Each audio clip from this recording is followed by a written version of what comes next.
നേര് മൂവിനെ കുറിച്ച് പറയുകയാണെങ്കിൽ ഞാൻ അതിന്റെ റിവ്യൂ ഇട്ടിട്ടുണ്ടായിരുന്നു. അതിഗംഭീരമായിട്ടുള്ള ഒരു കോർട്ട് റൂം ഡ്രാമ അതായിരുന്നു നേര് എന്നുള്ളത്. ഒരു കേസ് അന്വേഷണവുമായിട്ട് ബന്ധപ്പെട്ട് ഒരു വ്യത്യസ്തമായ ഒരു കേസുമായിട്ട് ബന്ധപ്പെട്ട് നടക്കുന്ന കോടതിയിലെ വാദപ്രതിവാദങ്ങളാണ് നേര് എന്ന സിനിമൻ്റെ. അതിലും സാധാരണ ഒരു ചിത്രത്തില് അടുത്തതെന്താവും എന്നുള്ള ഒരു നമുക്കൊരു ക്യൂരിയോസിറ്റി കൊണ്ടുവന്ന ഒരു സിനിമയും കൂടിയാണ് നേര് എന്ന് പറഞ്ഞത്. ജിത്തു ജോസഫ് സംവിധാനത്തിൽ ലാലേട്ടനും സിദ്ദിഖിക്കും പിന്നെ ഗണേഷ് കുമാർ അങ്ങനെ കുറേ ഒരു വലിയ താരനിര തന്നെ ഇതിൽ നിലവിലുണ്ട്. അതൊരു കോർട്ട് റൂം ഡ്രാമയാണ്, പ്രിയാമണിയൊക്കെ ആയിട്ടുള്ള ഒരു അതാണ് ഡ്രാമയാണ്. പക്ഷെ പരസ്പരം അങ്ങോട്ടും ഇങ്ങോട്ടും വാദിക്കുന്നതും ഇതെല്ലാം കേട്ട് കഴിഞ്ഞാൽ നമുക്ക് തന്നെ ഒരു എന്താ പറയാ, സിദ്ദിഖിനൊക്കെ ഇവൻ രണ്ടെണ്ണം പൊട്ടിക്കണം എന്നുള്ളൊരു തോന്നൽ വരെ തോന്നും. അതൊക്കെ സിദ്ദിഖിന്റെ അഭിനയ മികവ് തന്നെയാണ് നമുക്ക് കണ്ടിട്ടുള്ളത്. യഥാർത്ഥ ഒരു കോർട്ടിൽ നടക്കുന്നത് എന്താണോ അത് നമുക്കത് കാണിച്ചു തന്നിട്ടുണ്ട്. നമ്മൾ കോടതിയിൽ പോയിട്ടില്ല, പക്ഷെ കാണിക്കുമ്പോൾ നമ്മൾ ഇത്രയും കാലം കണ്ട കോർട്ട് റൂം അല്ല, അല്ലെങ്കിൽ അവിടുത്തെ ഒരു നിയമാവലി അല്ല ഇപ്പോൾ ഈ സിനിമയിൽ അവർ സെറ്റിട്ടിരിക്കുന്നത്. അപ്പോൾ ഈ പടം ഇറങ്ങുന്നതിന് മുമ്പ്, റിലീസിന്റെ ഡേറ്റ് അതായതിന്റെ ഒരു ദിവസം മുമ്പ് എന്റെ കഥയാണെന്ന് പറഞ്ഞിട്ട് ഒരാള് കേസ് കൊടുത്തിട്ടുണ്ടായിരുന്നു. ഇതെന്റെ കഥ മോഷ്ടിച്ചതാണ്, ഞാൻ കഥ പറയാൻ വന്നപ്പോൾ ഈ കഥ എടുത്തിട്ട് മോഷ്ടിച്ച് ഇപ്പോൾ സിനിമയാക്കി ഇരിക്കുകയാണെന്നൊക്കെ പറഞ്ഞ് ഒരാൾ കൊണ്ടുപോയി കേസ് കൊടുത്തു. എന്നിട്ട് കോടതി വിധി ആ കേസിന് സ്റ്റേ ചെയ്തിട്ടില്ല. ആ കോടതി വിധി കേസ് കൊടുത്തതിനെ അതിന്റെ മറുഭാഗമായിട്ട് ഈ പടത്തിന് റിലീസ് ചെയ്യാൻ അനുവദിച്ചു. കാരണം പറഞ്ഞ ഈ പറഞ്ഞ ആളുടെ കഥയും ഇതും തമ്മിലൊരു ബന്ധമില്ല, ഇത് ഇവരുടേതായ ഒരു ഇൻഡിവിജ്വൽ ആയിട്ടുള്ള സ്റ്റോറിയാണ്, നിങ്ങളായിട്ട് ഇത് കമ്പയർ ചെയ്യേണ്ടെന്ന് പറഞ്ഞിട്ട് ഇവർക്ക് നേര് എന്ന് പറഞ്ഞ ടീമിന് ക്രൂവിന് അല്ലെങ്കിൽ ആന്റണി പെരുമ്പോൾ സാറിന് ഇതിന് ഒരു അനുകൂല വിധി ഉണ്ടാവുകയും പടം റിലീസ് ചെയ്ത് നല്ല രീതിയിലുള്ള പ്രേക്ഷക പ്രീതി നേടിക്കൊണ്ടിരിക്കുന്ന സമയത്താണ് ഇപ്പോൾ ജിത്തു ജോസഫ് പിന്നെ അതിന്റെ എഴുത്തുകാരൻ പേര് എനിക്കിപ്പോഴും ഉറക്കിക്കൊണ്ടിരിക്കുകയാണ് നാക്കില് പേര്. ആ പുള്ളിക്കായ രണ്ടുപേര് ആ സിനിമയിൽ അഭിനയിച്ചിട്ടുമുണ്ട്. രണ്ടുപേരുടെയും എക്സ്ക്ലൂസീവ് ഇന്റർവ്യൂ എന്ന് വെച്ചാൽ ഈ ഒരു ഇൻസിഡന്റ്, ഈ ഒരു കഥ മോഷ്ടിച്ചു എന്ന് പറഞ്ഞൊരു ആരോപണം വന്നപ്പോൾ അതിന് പ്രതികരിച്ചത് ആദ്യമായിട്ട് ഇപ്പോൾ ഈ ഒരു മൂവി വേൾഡ് മീഡിയ എന്ന് പറഞ്ഞ യൂട്യൂബ് ചാനലിൽ വന്നിട്ട് പുള്ളിക്കാരൻ ഒരു ഇന്റർവ്യൂ കൊടുത്തിട്ടുണ്ടായിരുന്നു. രണ്ടുപേരും ഇന്റർവ്യൂ കൊടുത്തിട്ടുണ്ടായിരുന്നു. ഒരു ഞാൻ എക്സാക്ട് ഡേറ്റ് ഓർക്കുന്നില്ല. ഒരു ദിവസം ഈ അദ്ദേഹവും ഒരു പെൺകുട്ടിയും കൂടെ എന്റെ വീട്ടിൽ വന്നിട്ട് ഇങ്ങനെ, എനിക്ക് അതിന് ഫോണിൽ വിളിച്ചായിരുന്നു തോന്നുന്നു, ഇങ്ങനെ ഒരു അപ്പോയിന്റ്മെന്റ് എടുത്തു വന്നു, ഇങ്ങനെ ഒരു ഇതാണ് റിയൽ സ്റ്റോറിയാണ്, ഭയങ്കര ഇതാണെന്ന് പറഞ്ഞു. അങ്ങനെ പുള്ളി വന്ന് പുള്ളിയുടെ ഒരു കഥ പറഞ്ഞു.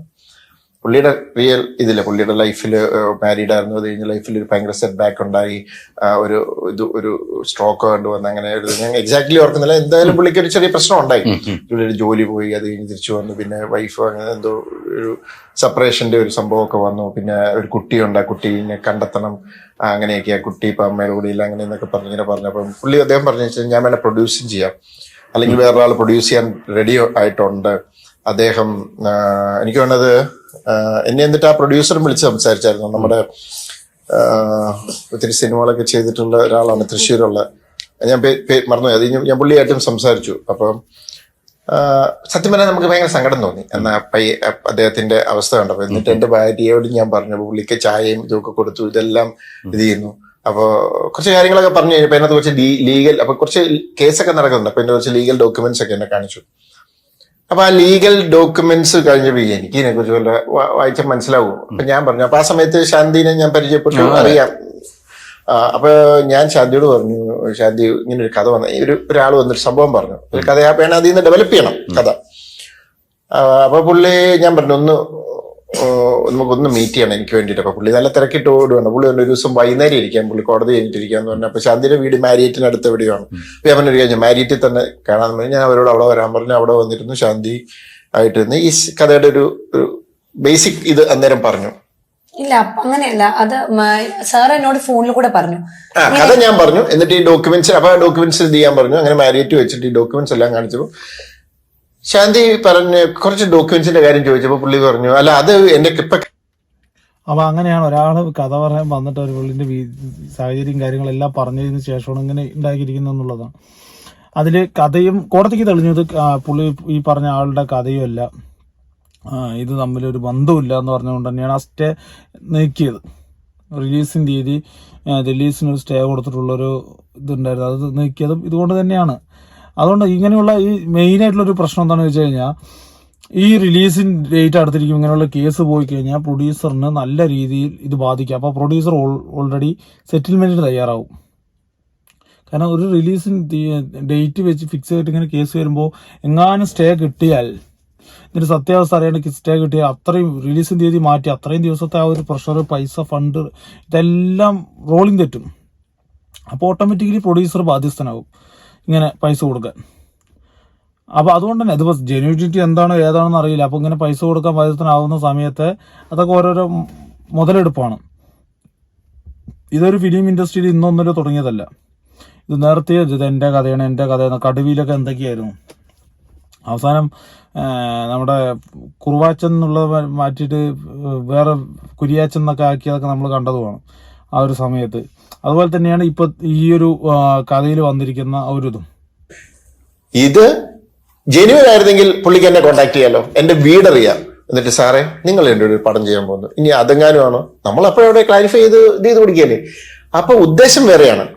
ഇതിന്റെ ബേസിക് കാര്യം എന്നാണെന്നറിയോ, ഒരു സിനിമ വന്ന് അതിന്റെ ഇത് റിലീസ് സ്റ്റേ ചെയ്ത് കഴിഞ്ഞാൽ പ്രൊഡ്യൂസർ പാനിക്കാവും, എന്തോ പണം കൊടുക്കാനും തയ്യാറാവും. കാരണം ചിലപ്പോൾ 10-30 ലക്ഷം രൂപ നഷ്ടം വരും. അപ്പൊ അയാൾ വന്നിട്ട് പറയാം ഒരു 10 ലക്ഷം രൂപ ഞാൻ സെല് ചെയ്തേക്കുന്ന പ്രൊഡ്യൂസർ പോയി, എന്നാലും 20 ലക്ഷം രൂപ ലാഭം എന്ന് കരുതും. പക്ഷെ ഇനി ആ പരിപാടിയില്ല, ഞങ്ങൾ അങ്ങനെ കരുതത്തില്ല. ആ നഷ്ടം വരുക ആന്റണി ഏതാ പറഞ്ഞു, നഷ്ടം വരുവാണോ വന്നോട്ടെ, നമ്മൾ തിരിച്ചു ഫൈറ്റ് ചെയ്യും. കാരണം എന്തിനാ ഇല്ലാത്ത കാര്യം നമ്മൾ അംഗീകരിക്കേണ്ട കാര്യമൊന്നും. ഇത്രയും ഒരു സമൂഹത്തിൽ മൊത്തം ചർച്ച ചെയ്തു, വീഡിയോസ് എല്ലാം എടുത്തു, പത്രങ്ങളിലൊക്കെ ജനറൽ വാർത്ത, അത് നമുക്കും ഭയങ്കരമായിട്ട് നാണക്കേടുണ്ടായിരുന്നു. നമ്മൾ ഡാമേജ് ഉണ്ടായിരുന്നു. നമ്മളൊരു കേസുമായിട്ട് മുന്നോട്ട് പോകും. നമ്മളിപ്പോ നമ്മൾ അങ്ങനെയൊന്നും ചിന്തിച്ചില്ല. കാരണം എന്താണെന്നറിയോ, ഇത് ആദ്യമായിട്ടൊന്നും അല്ല, ഇതിനു മുമ്പ് ഉണ്ടായിട്ടുണ്ട്. നമ്മുടെ മനസാക്ഷിക്ക് നമ്മൾ ചെയ്യുന്നത് ശരിയാണെന്ന് പറയുകയാണെങ്കിൽ അതുകൊണ്ടല്ലേ അവർക്ക് കോടതി, ഹൈക്കോടതി അതന്നെയാണ് സത്യസന്ധമായിട്ടുള്ള കാര്യം. സത്യസന്ധമായിട്ട് മുന്നോട്ട് പോകണമെന്നുണ്ടെങ്കിൽ ഞാൻ പറയട്ടെ, ഇതിപ്പോ ഉണ്ടാവില്ല എന്നൊന്നും 100% നമുക്ക് പറയാൻ പറ്റില്ല. ഉള്ളതും ഉണ്ടാവാം. കാരണം നിലവിൽ ഇതേപോലെ കഥ പറയാൻ വന്നിട്ട് അവസാനം ആ കഥ ഇഷ്ടപ്പെട്ടില്ലെന്ന് പറഞ്ഞിട്ട് അതൊന്ന് ത്രെഡ് എടുത്ത് കഥ ഉണ്ടാക്കുന്ന ന്യൂസുകൾ നമ്മൾ മുൻപ് കണ്ടിട്ടുള്ളതാണ്. എന്നെ അവർ ചതിച്ചു ഇവർ ചതിച്ചു എന്നൊക്കെ പറഞ്ഞിട്ടൊക്കെ വന്നതാണ്, കറക്റ്റായിട്ട് ഓർമ്മയില്ല. അങ്ങനെയൊക്കെ വന്നിട്ടുള്ളതാണ്. അതുകൊണ്ട് നമുക്കത് ഉണ്ടാവില്ല എന്ന് പറയാൻ പറ്റില്ല. പക്ഷെ സത്യസന്ധമായിട്ട് ഈ കലയോടുള്ള സ്നേഹവും അല്ലെങ്കിൽ അവരുടെ ആ ഒരു കഥ ഉണ്ടാക്കാനുള്ള ഒരു ഇതും മറ്റുള്ളവരെ പറ്റിച്ചിട്ടാവരുത് എന്നേ പറയാനുള്ളൂ. അല്ലാത്ത പക്ഷം നോക്കുകയാണെന്നുണ്ടെങ്കിൽ ഇതൊരു ഞാൻ പറഞ്ഞല്ലോ, ഇത് ഒരാളുടെയൊക്കെ ഈ ഒരു പേപ്പർ 100 ഷീറ്റ് പേപ്പർ എന്നുള്ളത് എത്ര പേർക്ക് ജോലി കൊടുക്കുന്ന ഒരു എന്താണെന്നുള്ള കാര്യം മനസ്സിലാക്കുന്നില്ല. അതുകൊണ്ട് തന്നെയാണ് ഒരു പടത്തിന് ഈ പൈസയൊക്കെ നോക്കി വന്നിട്ട് ഇതായി കഴിഞ്ഞാൽ അത് കിട്ടില്ല. കാരണം ജെന്യൂൻ ആയിട്ടുള്ള കേസാണെന്നുണ്ടെങ്കിൽ മാത്രമേ ഈ പറഞ്ഞ വിധിയും കാര്യങ്ങളെല്ലാം കിട്ടാൻ ചാൻസ് ഉള്ളൂ എന്നാണ് ഞാൻ പേഴ്സണലി വിചാരിക്കുന്നത്. അതുകൊണ്ട് കട്ടും മോഷ്ടിച്ചും തിന്നുന്നതൊന്നും അധികകാലം നിലനിൽക്കില്ല എന്നും വിശ്വസിക്കുന്നുണ്ട്. അത് തന്നെയാണ് ഈ ഒരു ഇതിൽ വന്നത്. ഇപ്പൊ അതിന്റെ എക്സ്പ്ലനേഷൻ കാര്യങ്ങളെല്ലാം രണ്ടുപേരും വന്നിരുന്നിട്ട് തന്നിട്ടുണ്ട്. അതിന്റെ ഒരു ഫുൾ ഇന്റർവ്യൂ പുള്ളിന്റെ ചാനലിൽ തന്നെ കിടപ്പുണ്ട്. ഞാൻ അതിന്റെ വേണ്ട ഭാഗം മൊത്തം ഞാൻ വെച്ചിട്ടുള്ളൂ. അപ്പൊ അതില് നിലവിൽ ഇങ്ങനെയാണ് വീട്ടിൽ വന്ന് പുള്ളിന്റെ സാഹചര്യങ്ങളും കാര്യങ്ങളും എല്ലാം പറഞ്ഞൊരു കഥയായിട്ട് ഇങ്ങനെ പറഞ്ഞു. ആ സമയത്ത് ഒരു പ്രൊഡ്യൂസറിനെ ഏൽപ്പിച്ചു തരാം, എനിക്ക് സംവിധാനം ചെയ്യാൻ ബുദ്ധിമുട്ടുണ്ട്, പ്രൊഡ്യൂസറിനെ ചെയ്യാൻ നിങ്ങൾ ചെയ്തോ എന്നൊക്കെ പറഞ്ഞ് പറയുന്നുണ്ട്. പിന്നെ ഹോട്ടലിൽ വന്നൊരു ചർച്ചയ്ക്കും കാര്യങ്ങളൊക്കെ വന്നിരുന്നു. പിന്നെ അതിന് ശേഷമാണ് ഇവർ ഒരു കഥ ഡെവലപ്പ് ചെയ്യുന്നത് നേരിയ എന്നുള്ളത്. അപ്പോൾ പറഞ്ഞു, ആ സമയത്ത് ജിത്തു ജോസഫ് പറഞ്ഞത് കറക്റ്റാണ്, ഇങ്ങനെ ഉണ്ടല്ലോ അത് ശരിയാണോ എന്നുള്ള കാര്യം ഡയറക്റ്റ് വിളിച്ചു ചോദിച്ചാൽ അറിയാൻ പറ്റും. പക്ഷെ വിളിച്ച് ചോദിക്കാതെ ഡയറക്റ്റ് കേസിന് പോയതും ഒരു ഇത് തന്നെയാണ്. കാരണം പറഞ്ഞല്ല, പിന്നെ നേര് എന്ന് പറഞ്ഞ സിനിമയ്ക്ക് ഇങ്ങനെ ഒരു ഇടയിൽ കേസ് വരുന്ന സമയത്ത് ഇതിനേക്കാൾ ഹൈപ്പ് വേറൊരു ഇന്റർവ്യൂ ചെയ്താലും കിട്ടില്ല. ചാനലിൽ കയറി നിന്നിട്ട് ഓടി നടന്ന് ഇന്റർവ്യൂ ചെയ്താലും ഇങ്ങനെയുള്ള ഹൈപ്പ് നിലവിൽ കിട്ടാൻ പോകുന്നില്ല. പിന്നെ നാണക്കേട് കട്ടു എന്നുള്ള ലെവലിൽ നാണക്കേട് വന്നതല്ല, പടത്തിനുള്ള ഹൈപ്പ് തന്നെ കിട്ടിയിരിക്കുന്നത്. പക്ഷേ ഈ ഒരു ഹൈപ്പ് മാത്രമല്ല, പടം നല്ലൊരു പടം ആയതുകൊണ്ട് തന്നെയാണ് പ്രേക്ഷകർ ഏറ്റെടുത്തത്. അതിപ്പോൾ റിവ്യൂ നല്ലവർ പറയുന്നുണ്ട്, നല്ലത് പറയുന്നുണ്ട്. ഈ നല്ല റിവ്യൂ പറയുന്നവരിൽ എന്തുകൊണ്ട് ഇവർ അംഗീകരിക്കുന്നില്ല?